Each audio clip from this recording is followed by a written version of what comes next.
मुस्तफा आ गए मुस्तफा आ गए मुस्तफा आ गए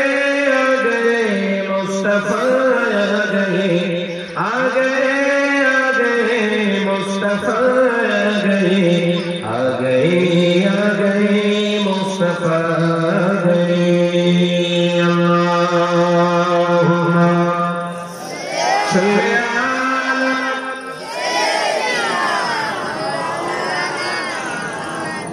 وعلى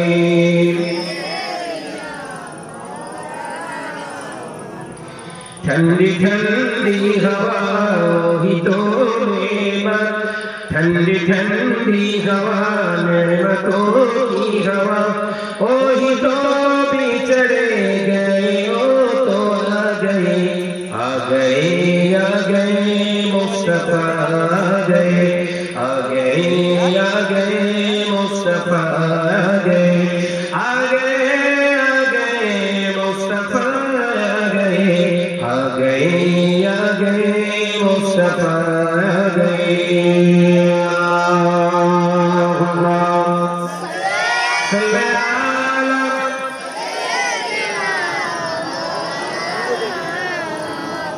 وعلى آله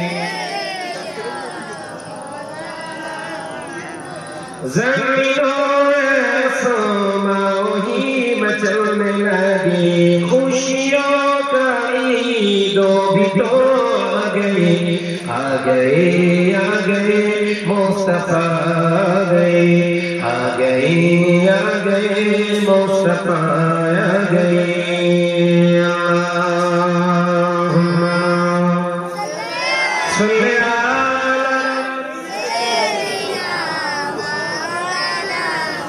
وعلى آله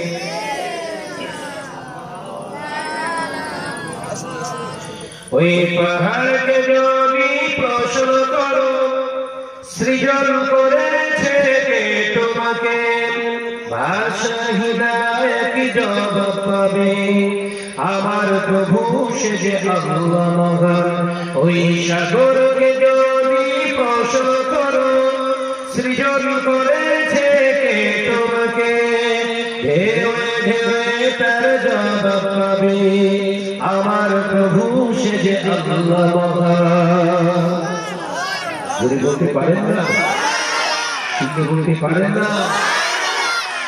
ওই পাহাড় বলো নিশান বলো সবই যে প্রভুর দয়া পূরণ সে যে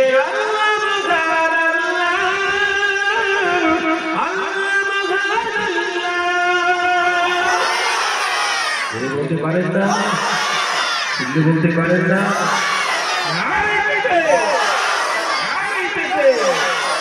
ওই পাহাড়কে যদি প্রশ্ন করো সৃজন করেছে কে তোমাকে ভাষা হিদায়াত জবাব পাবে আমার প্রভু সে যে আল্লাহ মহান লা ইলাহা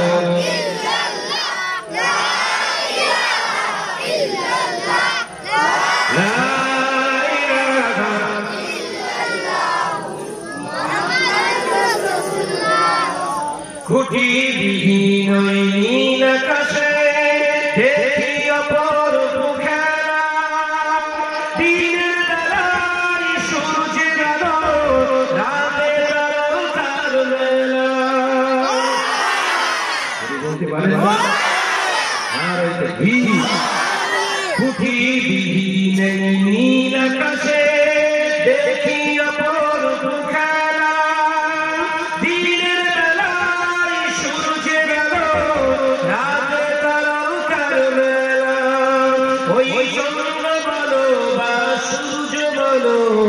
সবই যে প্রভুর দয়ার পূরণ ওই পাহাড় বলো নদী সাগর বলো সবই যে প্রভুর দয়ার পূরণ সে যে আল্লাহ মহান আল্লাহ মহান বলতে পারেন না সে যে আল্লাহ মহান আল্লাহ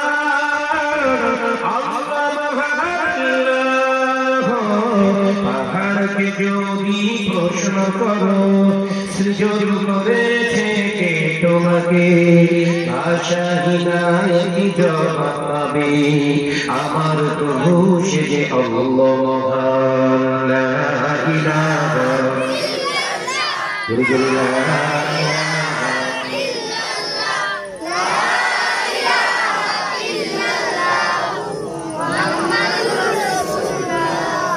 সৃজন করেছ এই ধরনী দিয়েছ কত শতমে আমার তোমার হাতে এক ইশারায় হয়ে যাবে কিয়ামত। বলতে পারেন না গোটা বিশ্ব ভ্রমণকে আমার আল্লাহ পাক কুদরতি হাতে তৈরি করেছেন, জোরে বলবেন না। আবার একদিন ইশারাতে গোটা বিশ্বকে আল্লাহ ফানা করে ধ্বংস করে দেবে। এই ক্ষমতা আমি ইন্নাল্লাহ নিশ্চয়ই আমার আল্লাহ। একবার জোরে বলুন, জোরে বলতে পারেন না।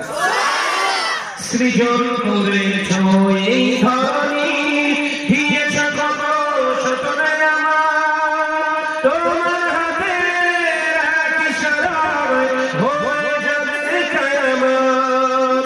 এই ধরনী বলো বা পৃথিবী বলো সবই যে প্রভুর দয়ার ভরণ। ওই পাহাড় বলো বা চন্দ্র বলো সবই যে প্রভুর দয়ার ভরণ। সে যে আল্লাহ মহান আল্লাহ, আল্লাহ মহান আল্লাহ। বলতে পারে না সে যে আল্লাহ মহান আল্লাহ, আল্লাহ মহান আল্লাহ। আকারকে যদি প্রশ্ন করো সৃজন করেছে কে তোমাকে ভাষাহীনায় জবাব পাবে আমার প্রভু সে যে আল্লাহ মহান। এই সাগরকে যদি প্রশ্ন করো সৃজন করেছে কে তোমাকে ঢেউয়ে ঢেউয়ে তার জবাব পাবে আমার প্রভু সে যে আল্লাহ মহান। লা ইলাহা ইল্লাল্লাহ لا إله إلا الله قال الله تعالى في كلامه المجيد والفرقان الحميد قد جاءكم من الله نور وكتاب مبين قال رسول الله صلى الله عليه وسلم من أحب سنتي فقد أحبني ومن أحبني كان معي في الجنة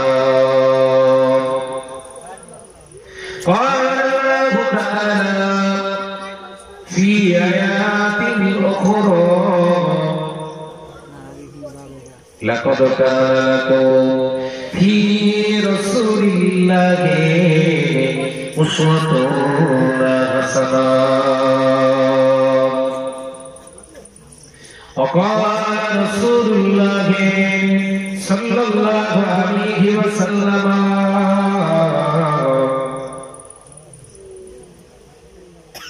لا يؤمن أحدكم حتى أكون أحب إليه من والده وولده والناس أجمعين أو كما قال عليه السلام رواه البخاري حاضر المجلس আজকে জলসা নির্বাচিত সম্মানীয় সভাপতি মহাশয়, আমন্ত্রিত উলামায়ে কেরামগণ, খাস করে পূর্বের বক্তা আলেমে দ্বীন, শ্রদ্ধেয় ভাজন জনাব হযরত মাওলানা আব্দুল মান্নান সাহেব হুজুর কেবলা, আমার পরেও নবীন আলেম, নবীন বক্তা ওয়াইজি জনাব হযরত মাওলানা রেজাউল ইসলাম সাহেব, সামনে বসে থাকা এই মোল্লাপুর গ্রামে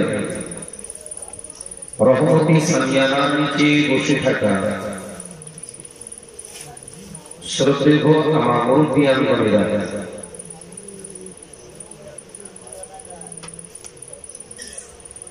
জওয়ান যুবক ছেলেরা,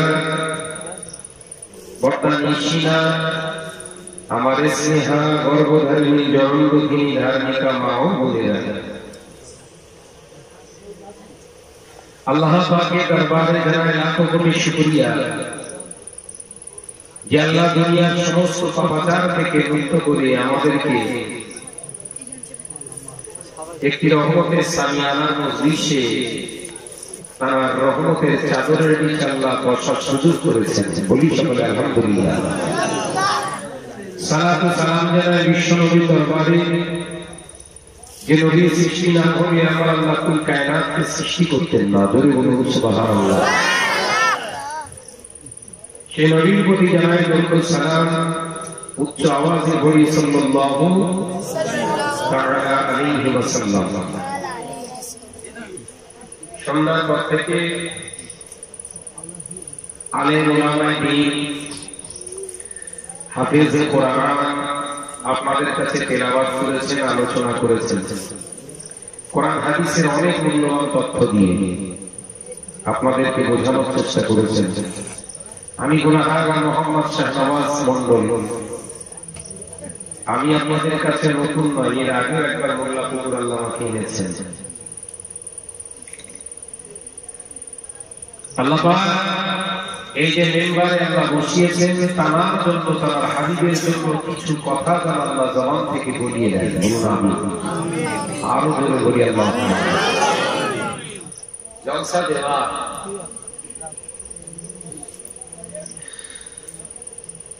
আমাদের সমাজে, আমাদের ঘরের ছেলেদের কাছে একটা বিরাট একটা উৎসবের জায়গা হয়ে গেছে। জলসা মাহফিল নবীন বর্ষের মাস থেকে শুরু করে হয়, গোটা বছর ধরেই হয়। দীর্ঘ এই ৬-৭ মাস লকডাউন চলছে, এই ৬-৭ মাসই স্টপ ছিল।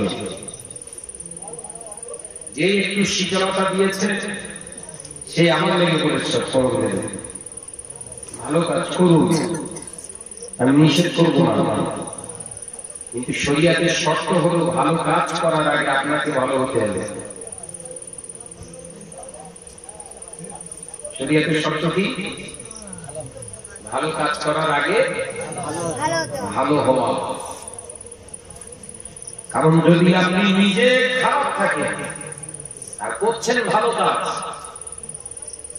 এই ভালো কাজটা আপনাকে কিয়ামতের দিনে বা কবরে নাজাত দিতে পারবে না। যেমন আফজালুল ইবাদাত ওয়া ইবাদাতুস সালাত, ইবাদতের শ্রেষ্ঠ উপাসনার নাম হলো নামাজ।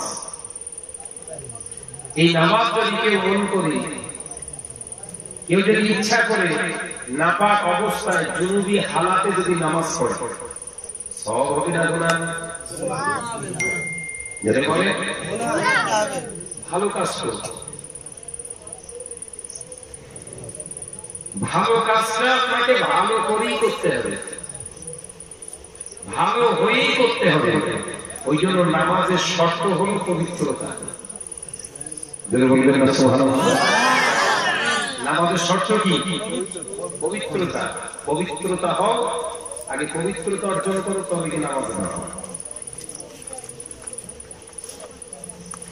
এ থেকে আমাদের শিক্ষা নিতে হবে। জলসা মাহফিল ভালো কাজ, পবিত্র কাজ, কিন্তু আগে অন্তর আপনার পরিশুদ্ধ করতে হবে, পবিত্র করতে হবে। আগে জলসা মাহফিল খারাপ হতো, সব বয়োজ্যেষ্ঠ মুরব্বীরা দিত। ৫ ওয়াক্ত নামাজি মুসল্লিরা জলসা মাহফিলের ইন্তজাম করতেন। কেন? আমরা শুধু নামাজ পড়ছি, আমাদের প্রতিবেশী ভাইয়েরা জমাতে রাখলে নামাজ পড়ছে না। দাঁড়িয়ে গেলাম কর একটা আলেমকে দাওয়াত, হুজুরকে দাওয়াত কর। আমাদের কথা একটু শুনে না, আমরা যদি এসে দিনের কিছু কথা বলে যায় আর তাদের সম্মানার্থে তাদের দিকে খেয়াল করে যদি এই মানুষগুলো মেনে যায়, এই চিন্তাকে ওয়াজ মাহফিল কায়েম করতে আর বাস্তবে হতেও তাই। এই জলসা মাহফিলে বসতো বেনামাজি, বিড়িখোর, জেনাখোর, গানখোর, সাক্ষাৎখোর, মদখোর, সুদখোর, এরা সবাই এসে মাহফিলে এসে বসতো। আয়োজন করতো কারা? নামাজি। আলেমের দিন এসে অবস্থান করতেন, কাহিনী নয়। আজ থেকে 40 বছরে আলেমের ওয়াজ আর আমাদের ওয়াজ আসমান জমিন ফারাক। তারা এসে কাহিনী ধুমতো না, শরিয়াতকে বোঝাতেন। আর আমরা কি করি? নবী দিবস আসলে নবীর কাহিনী, মহররম আসলে ইমাম হাসান হুসাইনকে টেনে বার করি, সবে বরাত হলে হালুয়া রুটি বের করতে কি করে সেই সন্ধ্যা। শরিয়াতকে বোঝায় না। এর ফলশ্রুতি সাইড এফেক্ট কি হলো? যে ছেলেগুলো জলসা মাহফিল যায় এরাই সব জানে। কথা ঠিক বলছেন বন্ধুদের বলে, কারণ তাদেরকে শিক্ষা দেয় নিতে আমরা। তাদেরকে যদি সেই নীতি আদর্শের শিক্ষা আমরা আলেমরা ওয়াইজিরা দিয়ে যেতাম, তাহলে এই ছেলেগুলো কেউ এলাকার পরিবর্তন হোক না হোক, যারা কমিটির ছেলে এরা পরিবর্তন হয়ে যেত। আর এদের পরিবর্তন দেখে প্রতিবেশীরাও পরিবর্তন হয়ে যেত। আজকে সমাজ এইভাবে চলছে। আমাদের যে ওয়াজ মাহফিল দেওয়ার আগে পবিত্রতা অর্জন করতে হবে। ভাইরা, যুবকেরা, ছেলেরা, বাচ্চারা, আমার নবী আপনার নবী দৌড়াবে বাদশাহ হাবিবুল্লাহ নবী জনাবে মুহাম্মদ রাসূলুল্লাহ সাল্লাল্লাহু আলাইহি ওয়াসাল্লামকে আমার আল্লাহ সম্বোধন করে বলেছেন, কদ জাআকুম মিনাল্লাহি নূরুন ওয়া কিতাবুন মুবিন। ও দুনিয়ার মানুষেরা, ও দুনিয়ার মানুষেরা, আমি আল্লাহ তাআলার পক্ষ থেকে দুটো জিনিস পাঠিয়ে দিলাম। কদ জাআকুম মিনাল্লাহি, আমি আল্লাহর পক্ষ থেকে তোমাদের কাছে প্রেরণ করলাম নূর, একটা প্রজ্বলিত আলো,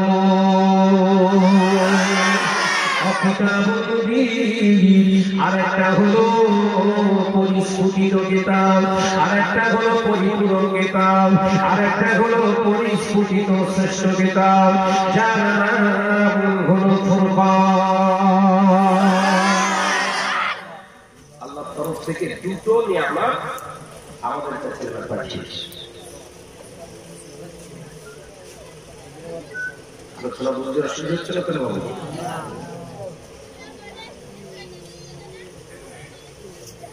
ও ছেলেরা, বাচ্চারা, কন্যা কুমার, সোনার মানিকেরা, কান খুলে শুনে রেখেরা, আল্লাহ নবীর দুনিয়ার বাদশাহ হাবিবুল্লাহ জনাবে মুহাম্মদ রাসূলুল্লাহ সাল্লাল্লাহু আলাইহি ওয়াসাল্লামকে আমার আল্লাহ কত বড় নিয়ামত দান করেছে, কত বড় আল্লাহ তার মর্তবা দিয়েছিলেন, তারা কত বড় আল্লাহ দরজা দিয়েছিলেন। এ নজরেরা, দুনিয়ার আলো নেভানো চাই, নিভাতে চাই, নিভে যায়, দুনিয়ার আলো বন্ধ করে দেওয়া যায়। কিন্তু আমার নবীকে আল্লাহ এত নূর করে পাঠিয়েছে, এমন একটা প্রজ্বলিত প্রদীপ করে পাঠিয়েছে, যারা নেভাতে পেয়েছে হয় তারা পুরে শেষ হয়ে গিয়েছে, নতুবা আলোই তারা আলোকিত হয়ে গেছে।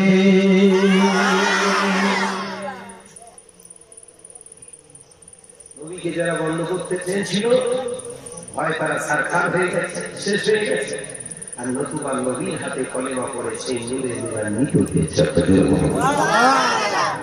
কিন্তু দুনিয়ার এইসব লাইট গুলো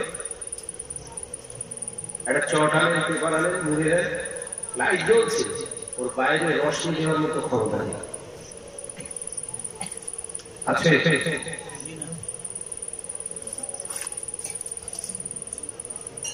এলু আমার নবী পাককে যে আল্লাহ নূর দান করেছে এই দুটো এক নয়।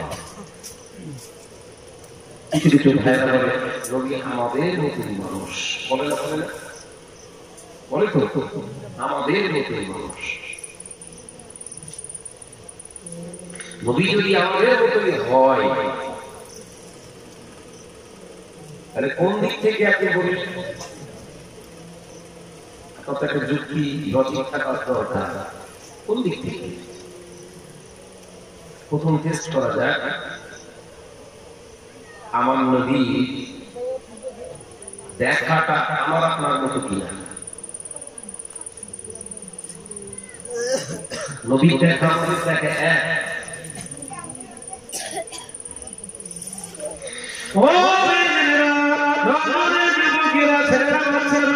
আল্লাহ নবী দুনিয়ার বাদশা হাবিবুল্লাহ জনাবে মুহাম্মদুর রাসূলুল্লাহ সাল্লাল্লাহু আলাইহি ওয়াসাল্লাম নবী আমার আসরের নামাজ আদায় করলেন, সাহাবায়ে কেরামদের সঙ্গে করে নিয়ে মদিনার রাস্তা দিয়ে হেঁটে হেঁটে যায়।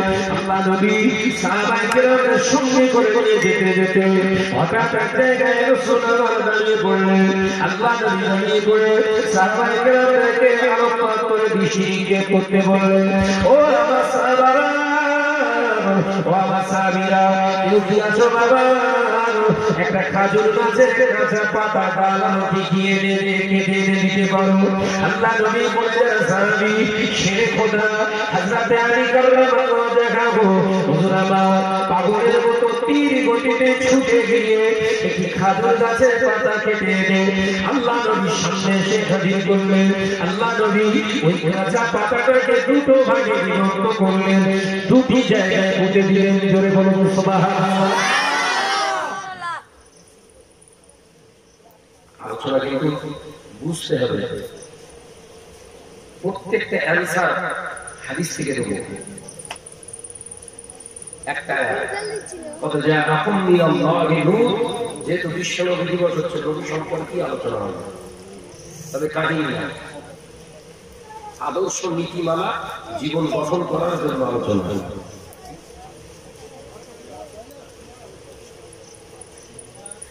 নবী দিন দুনিয়া বাদশা হাবিবুল্লাহ নবী জনাবে মুহাম্মদুর রাসূলুল্লাহ সাল্লাল্লাহু আলাইহি ওয়াসাল্লাম ওই যে সাহাবী হযরত আবু হুরায়রা রাদিয়াল্লাহু তাআলা আনহু প্রশ্ন করলেন, ইয়া রাসূলুল্লাহ, ইয়া হাবিবাল্লাহ, আপনি তো বিনা কারণে গাছের পাতা ছেড়েন না, এই যে খাজুর গাছের পাতা আপনি কাটলেন, তার কারণ কি? এই কথা বললে আমরা শোনা গল্প টল্প করছি, হাদিস বোঝাচ্ছি, উল্টো পাল্টা ব্যাখ্যা হলে কোনো হবে ভালো করে বসবো, ঠান্ডা হয়ে থাকো, যদি ভালো না লাগে আস্তে আস্তে বুড়ি মেরে পালা, জোর করে তো খাওয়ানো যায় না।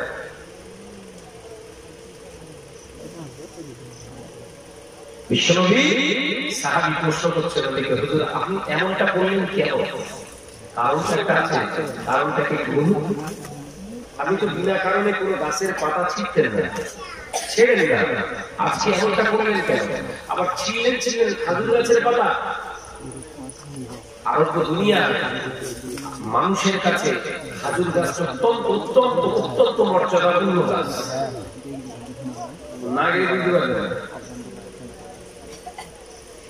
খাজুর গাছকে তারা এত এত সেবা করে, খাজুর গাছকে তারা এত যত্ন করে পালে। বিশ্বনবী বললেন, আমার সাহাবারা, কারণ আছে বলেই তো কাটতে বললাম এবং ভাগ করে দুটি জায়গায় করতাম। একটা জন্য বললেন না, কারণ আছে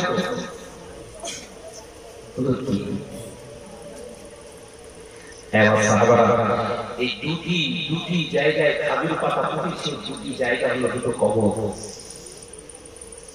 দুটি এই দুটি কবরে আযাব হচ্ছে, আমি রাসূলুল্লাহ দেখতে পাচ্ছি। আমি আপনি কবরে দেখলে আযাব হচ্ছে কি দেখা যায়? কথা বলছেন না?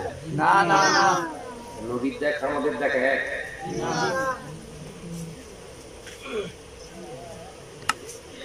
ও আল্লাহ নবী উত্তর দিলেন, ও সাহাবারা, ইন্নী আরা মা লা তারাউনা, ওয়া সাহাবারা, আমার দেখা তোমাদের দেখা বড় মনে করবে না। আমি নবী আমার দেখা তোমাদের দেখা সমান মনে করবে না।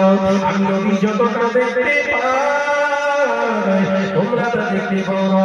আমি নবীর সামনে যতটা দেখতে পাই, আমি নবীর পিছনে যতটা দেখতে পাই, আমি নবীর ডাইনে যতটা দেখতে পাই, আমি নবী মায়ে যতটা দেখতে পাই, আমি নবীর উপরে যতটা দেখতে পাই, আমি নবীর নিচে উঠি ততটাই দেখতে পাই।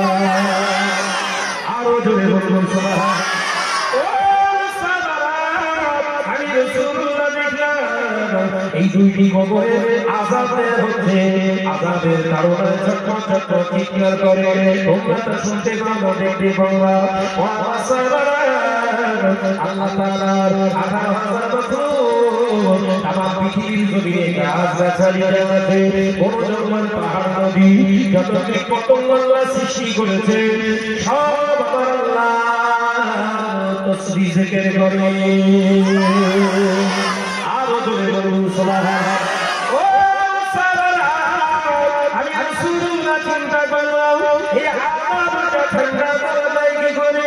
আমি খাজুর পাতা কাটতে বললাম, ও সাহাবারা, খাজুর পাতা দুটি কবরে দুটি জায়গায় ভাগ করে পুঁতে দিলাম। খাজুর গাছের পাতাটা যতদিন কাঁচা থাকবে আল্লাহ তাআলা জিকির করতে থাকবে, তাসবিহ করতে থাকবে। হয়তো আল্লাহ তাদের ওসিলায় আযাবটা হালকা করে দিতে পারে। জোরে বলতে পারেন না সুবহানাল্লাহ। এই এতদিন পর জট খুললো, আমরা কবরে কেন খাজুর পাতা পুঁতি? মাথায় ঢোকে না, উত্তর পাচ্ছেন এক এক করে। মারা যাওয়ার পরে আমরা কেন বলি খাজুর পাতা নিয়ে নবী দিতেছেন তাই পুঁতি। একবার জোরে বলুন সুবহানাল্লাহ। এখন যদি আপনি মনে করেন আমি আমের ডাল কেটে পুঁতবো, পুঁততে পারে, অসুবিধা নেই। কারণ বিশ্বনবীর মূল লক্ষ্য ছিল কাঁচা একটা ডাল। রাসূলের বিশ্বনবী সেইখানে যদি আম গাছ থাকতো, ওই আপনার সবেদা গাছ থাকতো, যদি আপনার বলেন না জলপাই গাছ যদি থাকতো, আপনার জাম গাছ যদি থাকতো, আর খাজুর গাছ যদি না থাকতো, হয়তো এই ডাল কেটেই বসাতো। রাসূলের মূল মাকসাদ ছিল কি? কাঁচা, যেন কাঁচা থাকে। That's clear? ভাইরা মাদ্রাসার যুবকেরা, ছেলেরা, বাচ্চারা, পর্দানিশীরা, বোনেরা, আল্লাহ নবী সাহাবারা জিজ্ঞাসা করেছিলেন, হুজুর আযাব হওয়ার কারণটা কি এবার বলুন।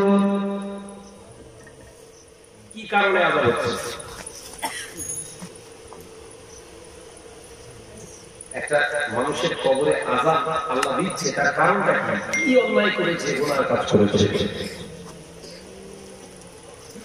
নবী আমার পীর দুনিয়া বাদশাহ হাবিবুল্লাহ নবী জনাবে মুহাম্মদ রাসূলুল্লাহ সাল্লাল্লাহু আলাইহি ওয়াসাল্লাম পাঁচ জায়গায় দিয়ে গেলেন। ও সাহাবারা, ও সাহাবীরা, আমি রাসূলুল্লাহ জানিয়ে দিয়ে গেলাম একটা কারণ হলো লা ইস্তামদিরুনা মিনাল বাউলি, লা ইস্তামদিরুনা মিনাল বাউলি। পৃথিবীর জমিনে পেশাব পায়খানা করতো, পেশাব পায়খানা করার পরে শরীরটাকে পবিত্র রাখতো না, পেশাবের ছিটা ওর ঘোড়ায় লেগে যেত। ওই অবস্থাতে ওর গরম হয়েছে, ওর মৃত্যু হয়েছে, সেই যুদ্ধের খবর আযাব দেওয়া হয়। তোমরা যারা নজরে আছো, হাদিস থেকে যদি শিক্ষা গ্রহণ করো, পেশা থেকে পানি না দিলে ওই অবস্থায় যদি মৃত্যু হয়, কিয়ামত পর্যন্ত কবরে আযাব বন্ধ হবে না।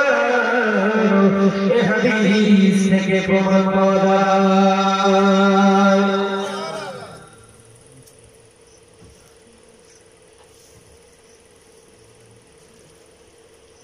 আপনাকে যদি মৃত্যুটা হয়, কোন পীর সাহেবের বাবা ক্ষমতা নেই আপনার এই কবরে রহমত নাযিল করে,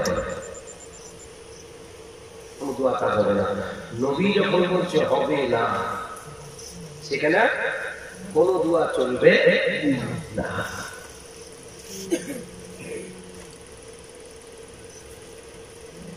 নীতি কথা পাওয়া যাচ্ছে তো, আদর্শের কথা পাওয়া যাচ্ছে তো। হ্যাঁ হ্যাঁ, ওই জন্য আল্লাহ বললেন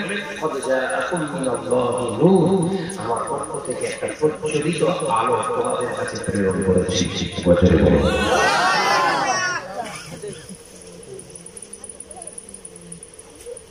লাইটের কাজ শুধু এলাকা আলো দেওয়া, আর নদীর কাজ হলো আলো শুধু দেওয়া নয়, নদী বিশ্বনদীর কাজ হলো চরিত্রের দ্বারা সমাজে আলোকিত করা।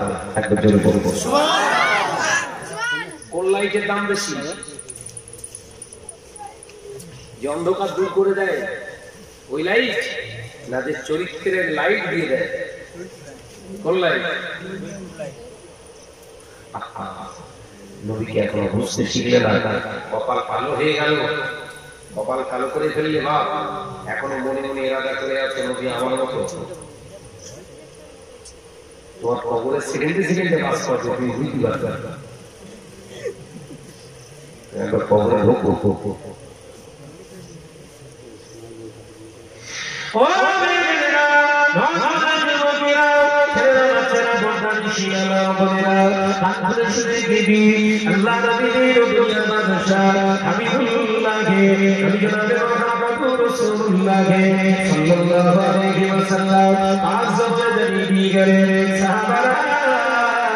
দ্বিতীয় কবরের আযাবের জন্য হয়, দ্বিতীয় কবরের আযাবের জন্য হয়। আমি রাসূলুল্লাহ জানিয়ে দিয়ে গেলাম, ওই ব্যক্তির কারণ পাপ ছিল একটা। পৃথিবীর জমিনে যখন কাপড় পরিধান করত, পৃথিবীর জমিনে যখন তহম করত, পরিধান করত, টাকুর গাটের নিচে ঝুলিয়ে পড়ত, ওটা মমিন মুসলমান পুরুষদের জন্য হারাম।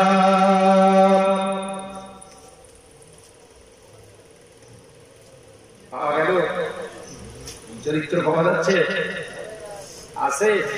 ঘরের ছেলেটা 1000 টাকা দামের প্যান্ট কিনে করছে, আচ্ছা বাবা তুই পর, আমি তোর দেবো না, হারাম ফতোয়া দিতে আসি, হালাল হালাল শর্ত 3টে। কটা? জিন্সের প্যান্ট হামেশা পরুন, কোন অসুবিধা নেই, 3টে শর্ত মেনে চলতে হবে, তবে ওটা হালাল। কিন্তু বলবো না, কাহিনী শুনবেন? কাহিনী আল্লাহ নবীর বাদশা হাবিবুল্লাহ জনাব মুহাম্মদ রাসূলুল্লাহ সাল্লাল্লাহু আলাইহি ওয়াসাল্লাম পাঁচ জবরে জানিয়ে দিয়ে গেলেন, এক নম্বর শর্ত হলো পুরুষের কাপড়টা যেন ওর নাভির নিচে না চলে যায়। নাভি নিচে গেলে নাভিটা যদি দেখা যায় ও কাবিরা গোনা হবে। নাভি নিচে পুরুষের কাপড় হলো হারাম।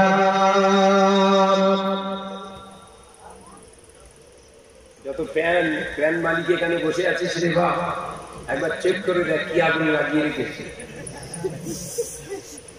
আমি কি ভুল করছি? এবার চেক করে দেখ বাপ ফেলে তবে আমার দিলুল বাদশা হাবিবুল্লাহ নবী জনাবে মুহাম্মদ রাসূলুল্লাহ সাল্লাল্লাহু আলাইহি ওয়াসাল্লাম আমি রাসূলুল্লাহ জানিয়ে দিয়ে গেলাম, নারী এবং পুরুষদের জন্য শরীরের সঙ্গে মিশে থাকে স্কিনটাই পোশাক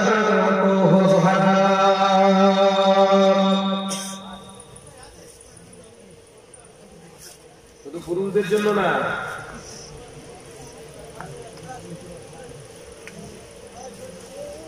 নারী পুরুষ উভয়ের পোশাক টাইট ফিট করা হলো। চুপ করে কিচ্ছু বলছে না, মনে করছে আমরা কিছু জানি না।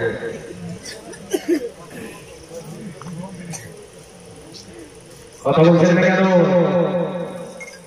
যে জিন্সের হুজুররা এখানে বসে আছো, সব গোলা গিলা আছে তো?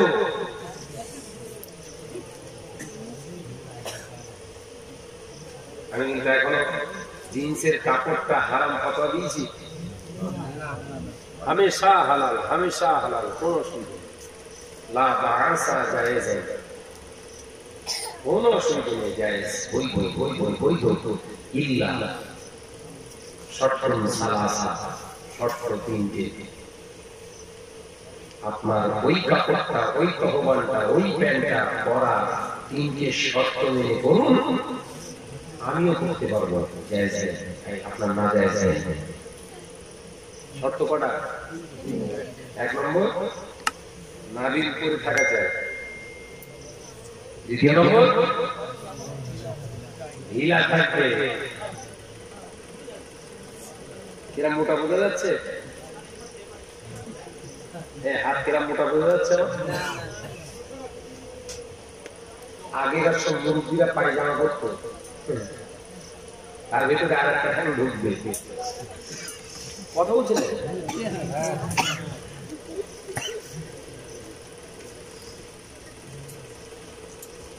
ভেতরে আন্ডারপ্যান্ট করতো, আন্ডারপ্যান্ট করতো না, এইরকম বড়। মিথ্যে কথা বলছি নাকি? আর এখন যে আন্ডারপ্যান্ট আছে, ওই করে নামাজ হবে তো? কথা বলছে না কেন? তবে এক দলের হবে, এক শ্রেণীর মুসলমান বেরিয়েছে, তাদের জন্য স্কিন টাইট টাই, তারপরে চুস জাঙ্গিয়া আন্ডারপ্যান্ট, যত টাইট করবে তত নামাজ নাকি ভালো হবে। এরকম বেরিয়েছে না? নিজেকে বলে বলে না।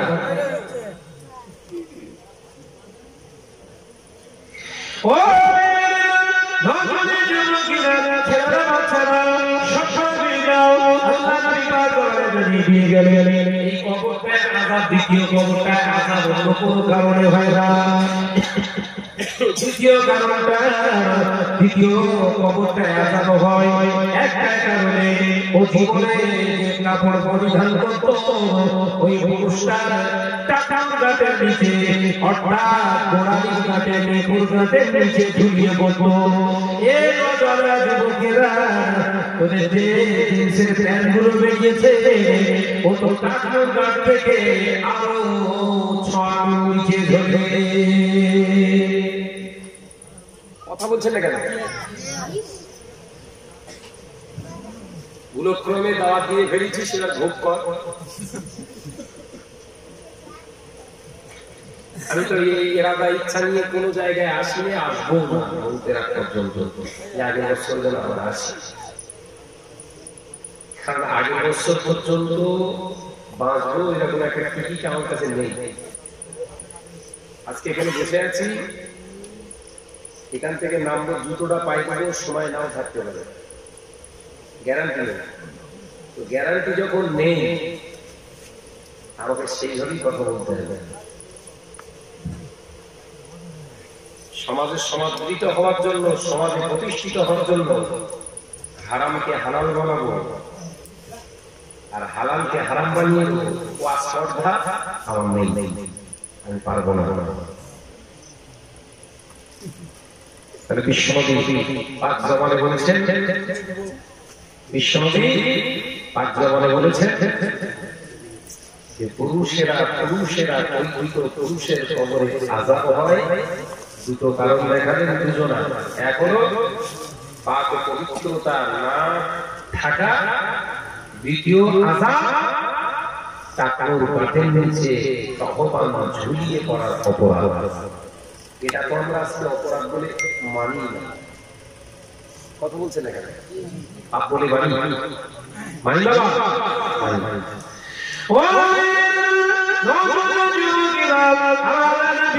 আপনার নবী দো জাহানের বাদশাহ হাবিবুল্লাহ নবী জনাবে মুহাম্মদ রাসূলুল্লাহ সাল্লাল্লাহু আলাইহি ওয়াসাল্লাম আগোয়ারে জানিয়ে দিলেন ওয়া সাহাবারা ও সাহাবীরা আমি নবী আমার দেখা তোমাদের দেখা বরাবর মনে করবে না, আমার শোনার তোমাদের শোনার বরাবর মনে করো না।